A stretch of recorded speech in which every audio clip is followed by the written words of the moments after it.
Árið 2011 var ég sundlaugarvörður í sundlaug Kópavogs og þá finnst þetta fíkur hurð á hendina á mér sem að eyðileggur liðin í þumlinum á mér.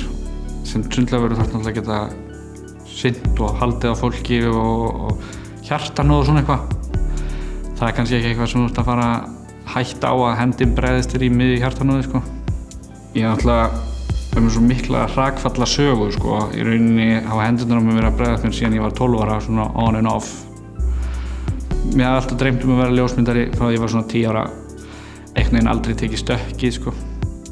Hafði augastað á þessum ljósmyndaskóla í Danmörku sem ég ákvað svo að fara í þarna 2012.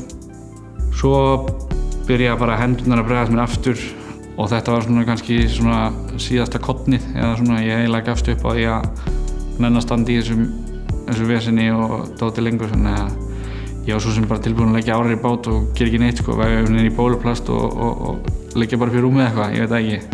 Á ákveðnum tímapunkti þegar þú ert kominn þetta djúpt þá kannski finnur þú fyrir botninum og getur spyrnt þér á stað og þar fannst mér vera tími til komin til að hafa samband við Virk.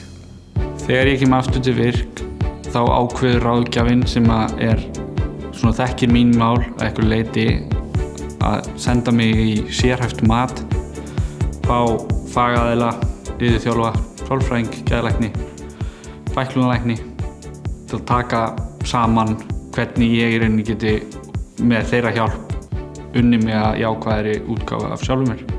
Best við Virk var að finna ráðgjafa og eftir klukktíma viðtal hafði hann sennilega töluvert meiri trú á mér sem einstaklingi heldur en ég hafði sjálfur mér og var algjörlega tilbúinn að gera allt sem í hans valdi stæði til þess að hjálpa mér að hafa jafn mikla trú á sjálfur mér og hann gerði.